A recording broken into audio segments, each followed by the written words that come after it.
Hola. This video is meant to help students with comparison grammar in Spanish. To start things off, in order to write a sentence in which you compare a few things, we need to go over the review items, things that you need to know from previously learned lessons, or these sentences will not work. You're going to use subject pronouns and people words. So you need to have a basic understanding of both of those lists of words, or you're not going to be able to communicate who you're comparing. You will need to be able to conjugate the verb ser, to be, am, are, is. You will need to have an understanding of some adjectives, some descriptive words, and how to use them grammatically. And then finally, the only new part of these sentences, something you haven't already covered in class, is the comparison words themselves. So there's a lot of review, grammar, and vocabulary involved in this. And if you struggle with subject pronouns and people words, ser and how it's conjugated, adjectives and how they're used, all of those issues, if you don't review them, will cause you problems with the new grammar, even though the comparison words themselves are pretty simple, just a couple things that we're adding to it. Most of the structure of the sentence is based on previous knowledge.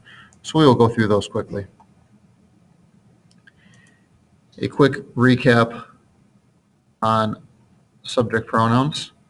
You need to have these memorized. Yo, tú, él, ella, nosotros, ustedes, ellos, and ellas. Okay, that might be how we start out the sentences. We are taller than you. They are faster than I am. Things of that nature. You need to know these to begin those sentences. In addition, you need to know some people words. You might decide to describe men, los hombres, women, las mujeres. You could describe based by more age-related words, los niños, children, even professions, los doctores. Compare single groups. You could say el director and compare him to, I don't know, el presidente. And any basic person word that you know, family members, you could have madre, comparison of your mother with somebody else, mis tios, my uncles and aunts, etc.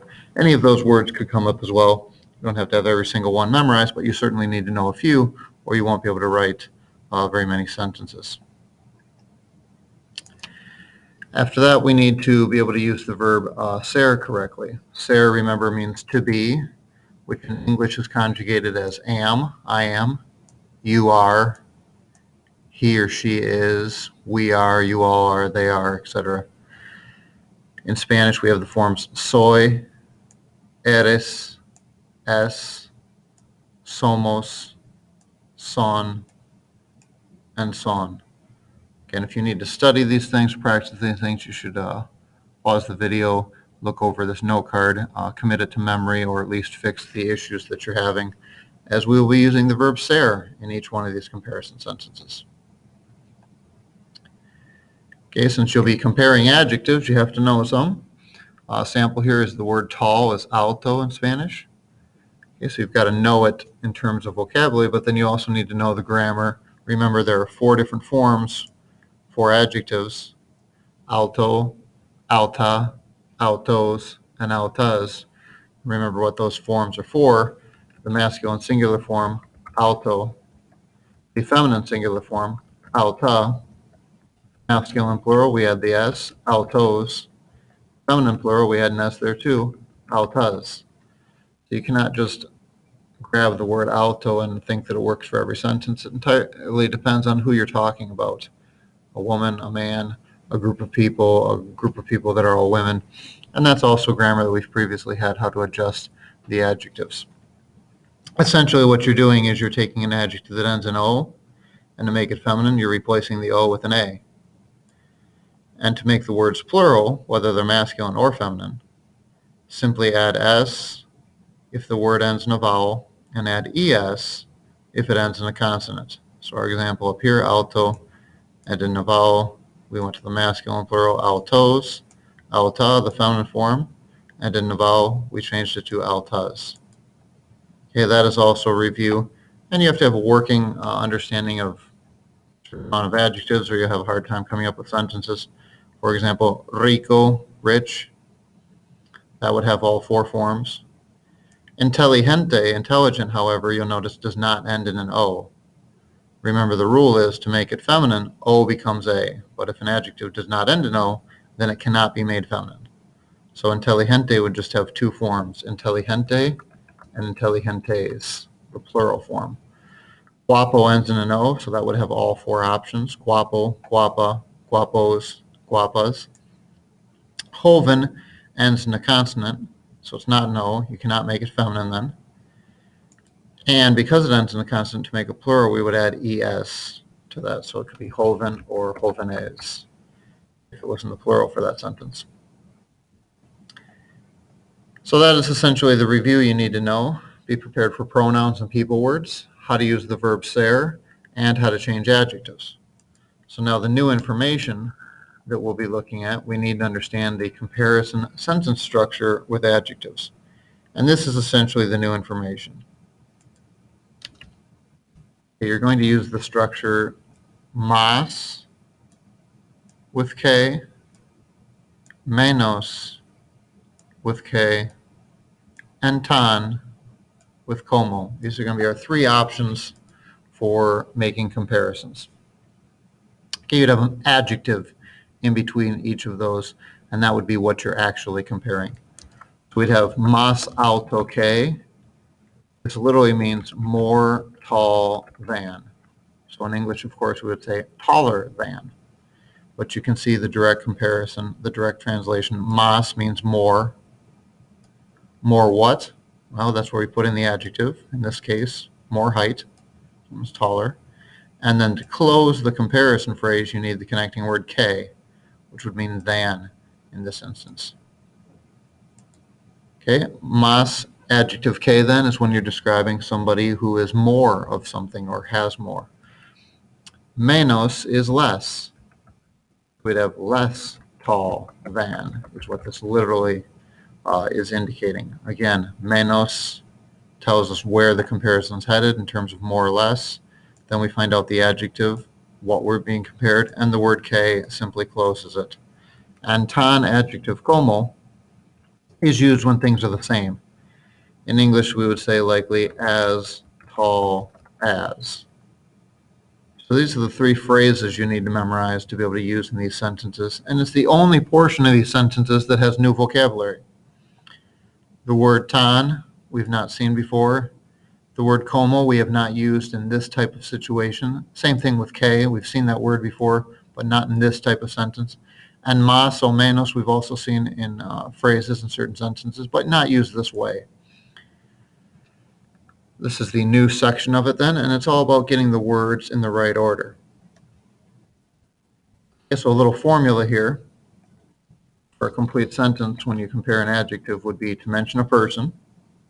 That could be a pronoun or a group name as well. It could be a profession name. Then you're going to use the verb ser, to be, am, are, is. Más, then the adjective, then que, then the person. And of course, we know it doesn't have to be más. It could be menos, adjective que. Or if it's the same, tan, adjective, como. Any of those three. Well, let's go back to just the first one as an example. It's all about the sentence order here. Let's say we have some information. We have Pablo, and Pablo's tall. Pablo es alto. Pedro, he's tall too. Pedro es alto. But they're not the same height. Writing a comparison sentence, Pablo es más alto que Pedro. So we mention our person. It's Pablo. We used a form of the verb ser, es in this case. We started our comparison, more, más. Mentioned the adjective, alto. Finished the comparison with the connecting word que, and then mentioned who we're comparing Pablo to. Pablo es más alto que Pedro. Okay, if we didn't have a name there, we could have had a pronoun, yo. Okay, then of course we would have to have the version of ser that matches up with yo. Yo soy más alto que Pedro. or ellos. Ellos, it would not be soy, it would be son. This is where you need to know the verbs there. Ellos son más ellos is a group. Alto is singular. We need to make that plural. Ellos son más altos. And let's say they are taller than us. Ellos son más altos que nosotros. Brings us to an additional note here. After que, we're going to use the pronouns yo, tú, él, or ella, nosotros, ustedes, and ellos or ellas. And you're not going to mention the verb again, although you might in English. In English, you might say they are taller than we are. In Spanish, you don't do that. Notice it ends just with the we. They are taller than we. Okay, that sounds strange in English, so it's not the best translation. We'd probably translate it as they are taller than us, even though Spanish does not use the word us, which is nos, N-O-S. Spanish uses the word we here. So you have to get used to the new structure and realize there are a few minor differences when you go to switch it between English and Spanish to English, but the main concept is there. In terms of memorization, then, you need to have this chart down: más adjective que, menos adjective te, and tan adjective como. Beyond that, everything around it and all the changes are things we've already covered in the course, and hopefully you already know them, or hopefully they will come back to you relatively quickly. And be prepared to write these kind of sentences. So let's just do a couple more examples here and show you the differences. Working with the same basic sentence, they are taller than us. Let's say we want to use menos instead. This now literally says they are less tall than us, which in English sounds awful, so we would want to rephrase it and say they are not as tall as us. So while I typed out less tall than up here, when you translate menos adjective que, you're more likely going to say not as tall as. Okay, and let's say they're the same height. Ellos son tan altos. Watch out, we can't use the word que now. It's como. They're as tall as us. So 3 basic distinctions: more, less, or the same for comparisons with adjectives. That's where we're going to start with this, with just comparing adjectives. It's the most common form of comparing things. So stop the video here unless you feel you're more advanced and want to look at the following steps, which is how to compare a verb and also how to compare nouns. These are based on the previous structure with adjectives and just some slight differences. To compare a verb, you're not going to use an adjective, you're going to use an adverb. Now in Spanish, adjectives and adverbs are many times spelled the same. So what's the big deal? What's the difference? Well, grammatically, adverbs don't change. They cannot be made feminine, they cannot be made plural. So for example, we say, I run as well as you.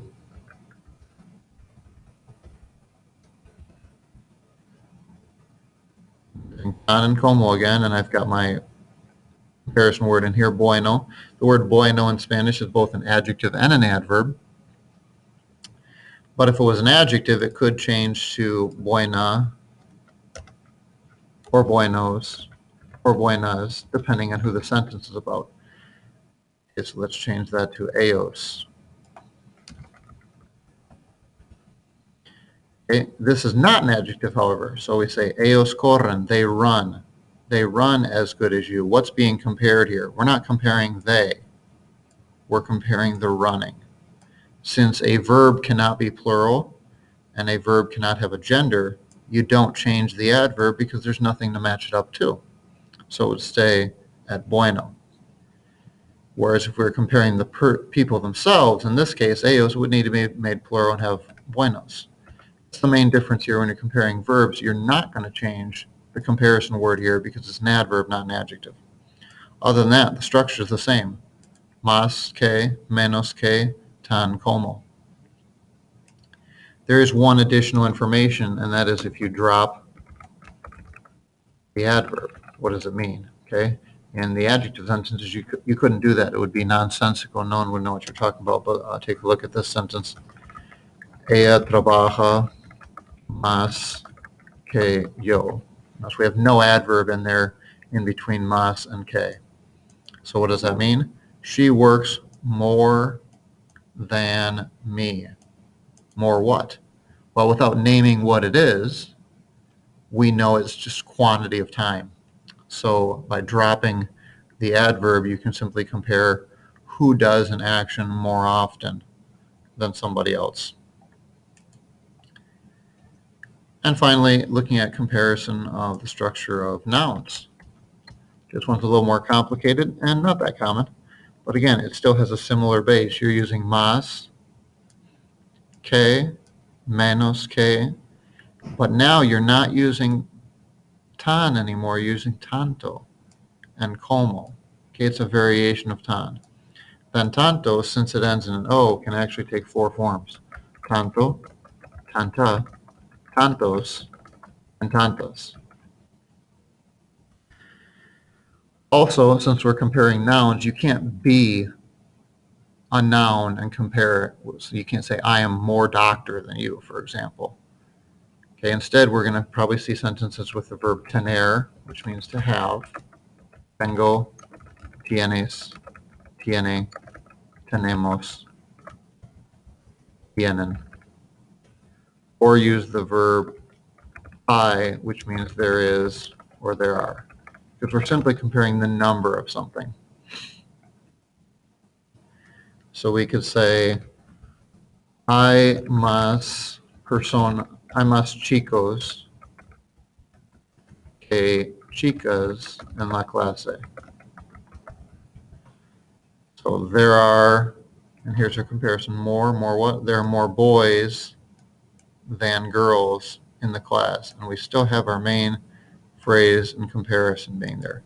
Or I could say, tengo más perros que gatos. Okay, I have more dogs than cats.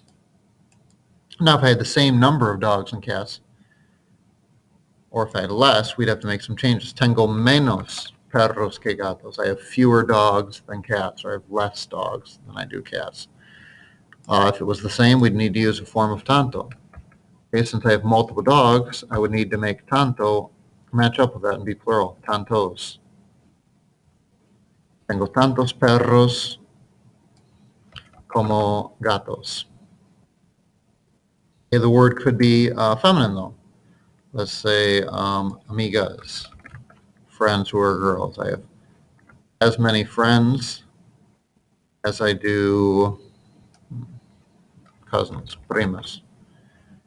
Okay, tantas matches up with amigas. Just like this information would with adjectives, we're changing masculine, feminine, singular, plural. All right, could it be done in the singular? Well, let's go with dinero here. I have as much money. Tengo tanto dinero como Carlos Slim. Of course, if I did have as much money as Carlos Slim, I wouldn't be recording Spanish grammar videos and uploading them to YouTube in my spare time. Hope this helps with the comparisons. Again, most common is comparing adjectives, and less common here with the verbs and nouns. This is an overall view of how to do this grammar. All information was in the present tense only. Hope this helps.